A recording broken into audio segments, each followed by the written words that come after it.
बिस्मिल्लाहिर्रहमानिर्रहीम। आज तारीख़ है 1 नवंबर 2022। हमारा जो आज का वीलॉग है ये वक़्त से बहुत पहले या वक़्त के बाद में दिया जा रहा है और इसका उन्वान है धान की फसल में या चावल की फसल में बकाइनी और उसका तदारुक। दरअसल बकाइनी जो है ये जापानीज़ ज़ुबान का लफ्ज़ है जिसका मतलब होता है गंदा पौधा। ये बीज से बीज में मुंतकिल होता है या मट्टी से बीज में मुंतकिल होता है। ये जो इसका स्पोर है ये बेसिकली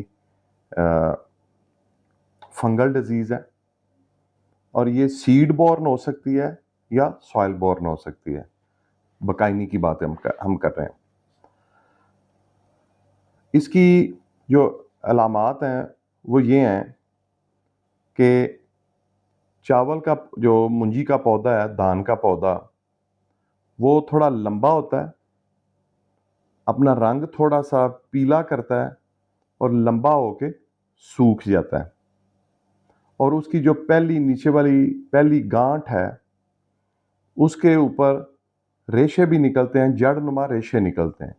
तो आपने बकाइनी की जो अलामात हैं उनको ज़रूर ज़हन नशीन आपने करना है कि पौधा लंबा होता है, पहले अपना रंग जो है वो हल्का पीला करता है और उसके बाद वो सूख जाता है।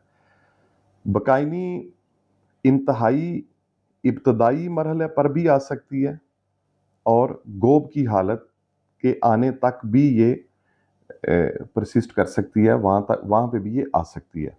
तो पहले तो ये समझा जाता था कि ये बिल्कुल इब्तदाई मरहले पे आती है, लेकिन ये गोब की हालत तक भी ये आ सकती है बकाइनी की बीमारी। तो आप जो अलामात हैं उनको ज़रा उन पे थोड़ी तवज्जो आप देंगे कि पौधे का लंबा होना, रंग तब्दील करना और सूख जाना और जो नीचे ज़मीन से बाहर, पानी से बाहर जो पहली गांठ है उसके ऊपर जड़ों का जड़नुमा रेशों का नमूदार होना, ये दरअसल बकाइनी की अलामात है। अब हम आते हैं इसके तदारुक की तरफ और इस तरफ कि हम क्यों इतनी ताख़ीर से ये वीलॉग कर रहे हैं।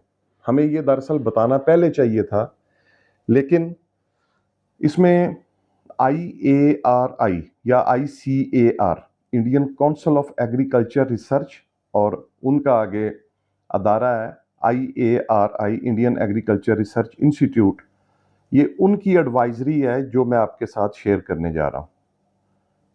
इंडियन एग्रीकल्चर रिसर्च इंस्टीट्यूट की एडवाइजरी है जो मैं आपके साथ शेयर करने जा रहा हूँ और उनकी तरफ से भी ये थोड़ी सी लेट आई थी, तब तक ताख़ीर हो चुकी थी और हमारे किसान भाइयों ने अपनी जो धान की फसल है उसकी पनीरी काश्त कर ली हुई थी। तो आज चूँकि अगली फसल के लिए बीज की फ़रोख्त जारी है और दोस्त पूछते हैं कि ये बकाइनी का क्या हल है, तो आज मैं वक़्त से बहुत पहले बता रहा हूँ ताकि ये वीडियो महफूज रहे और अगली आने वाली जो हमारी 2023 की फसल है उसमें एहतियाती तदाबीर को अपनाया जा सके। हमने करना ये है कि जब हमने बीज को भिगोना है, सोख करना है, मुंजी के बीज को जब भिगोना है तो हमने 100 लीटर ताज़ा पानी ले लेना है और उसमें हमने 3 पाव या 750 ग्राम खुर्दनी नमक, खाने वाला नमक जो है वो उसमें हल कर लेना है, उसका महलूल बना लेना है और उसमें हमारा जितना भी बीज है उसको हमने बारी बारी उसमें डुबो लेना है, सोख कर लेना है। कितनी देर सोख करना है उस बीज को, वो ज़्यादा से ज़्यादा 20 मिनट है और कम से कम 10 मिनट है।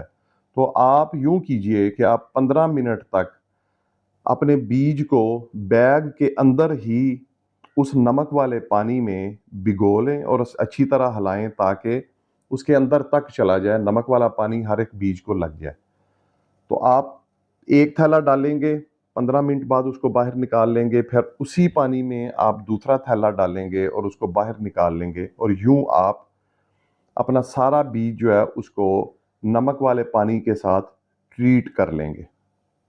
अगर आपका पानी कम पड़ जाए तो इसी तनासुब के साथ 100 लीटर पानी में 750 ग्राम नमक उसमें डाल के आप उसका महलूल बना के फिर उसको, कुछ बड़े ज़िम्मेदार हैं जिनके लिए ये 100 लीटर पानी कम पड़ सकता है तो वो उसी तनासुब से वो इसको ज़्यादा कर सकते हैं। उसके बाद आप वो जो आपका ड्रम है या टब है उसमें जो नमक वाला पानी है उसको आप डिस्कार्ड कर देंगे, बर्तन को साफ कर लेंगे और उसमें दोबारा नया पानी डालेंगे और उसमें आप थायोफिनेट मिथाइल या कार्बेंडाजिम, कार्बेंडाजिम तो मेरे ख्याल में पाकिस्तान में फ़रोख्त नहीं हो रही, तो थायोफिनेट मिथाइल या टॉप्सन एम जो है वो आप बकदर, इस पे आप ज़रूर थोड़ी सी तवज्जो दें। अमूमन लिखा होता है कि आप फ़ी किलो 2 से 2.5 ग्राम दवाई लगाएं थायोफिनेट मिथाइल, लेकिन मैं इसमें थोड़ा सा ऐड करता चलूँ कि आप 2 से 2.5 ग्राम फ़ी किलो दवाई लगाने की बजाय आप लगाएंगे 4 से 5 ग्राम फ़ी किलो। फिर मैं रिपीट कर दूं, जो रिकमेंडेड डोज है वो है 2 से 2.5 ग्राम फ़ी किलो मुंजी के बीज को आप दवाई लगाएंगे। मेरा ये मानना है कि आप दवाई की मिकदार को डबल कर दें, आप 4 से 5 ग्राम फ़ी किलो बीज को दवाई लगाएं, थायोफिनेट मिथाइल, टॉप्सन एम, फफूंदी कश दवाई लगाएं, पानी में उसका महलूल बना के बीज को उसके अंदर 24 घंटे के लिए कम अज़ कम, वैसे मैं रिकमेंड करूंगा कि आप उसको 36 घंटे तक उसमें भिगो के रखें और उसके बाद आप बीज को निकाल के उसको डंप कर लें। उसको दिन में, चूंकि गर्म मौसम होता है तो दिन में आप 4 से 5 दफ़ा आप उसको तर करें ताकि आपका बीज जो है वो हीट अप ना हो।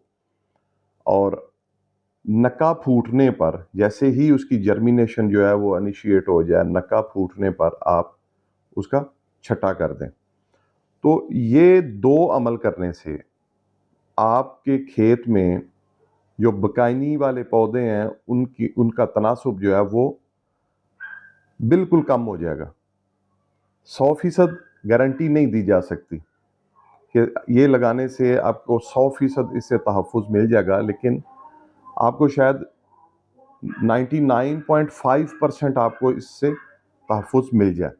तो ये आपने 2 अमल करने हैं और लाज़मी करने हैं, चूँकि जितने भी, और ख़ास तौर पर जो हमारी इंडियन वैराइटीज़ हैं उनके ऊपर बकाइनी का हमला थोड़ा ज़्यादा होता है। तो और ये जो मैं आपको एडवाइज़री दे रहा हूँ ये मेरी अपनी नहीं है, ये ICAR की एडवाइज़री है, Indian council of agriculture research, और IARI, Indian agriculture research institute की एडवाइज़री है। चूँकि हमारे किसान जो हैं, हम पाकिस्तानी किसान जो हैं, उनकी रसाई वहाँ तक नहीं है, वो प्रोग्राम्स इस तरह के नहीं देखते, तो उनकी एडवाइज़री मैं आप तक पहुँचा रहा हूँ कि आप सबसे पहले नमक वाला महलूल बनाकर बकदर 750 ग्राम नमक फ़ी 100 लीटर पानी को इस्तेमाल करेंगे, उसमें अपने बीज को 15 से 20 मिनट तक भिगोएंगे और उसके बाद फिर आप थायोफिनेट मिथाइल या टॉप्सन एम, एक ही बात है, उसके साथ ट्रीट करेंगे, 24 से 36 घंटे तक रखेंगे, दवाई की डोज को आप उसकी मिकदार को डबल करेंगे और उसके बाद डंप कर देंगे। तो ये वो एडवाइज़री है, ये वो तरीका है जिस पर अमल करके आप अपनी मुंजी की फसल को तकरीबन मुकम्मल तौर पर आप बकाइनी जैसी बीमारी से महफूज बना सकते हैं।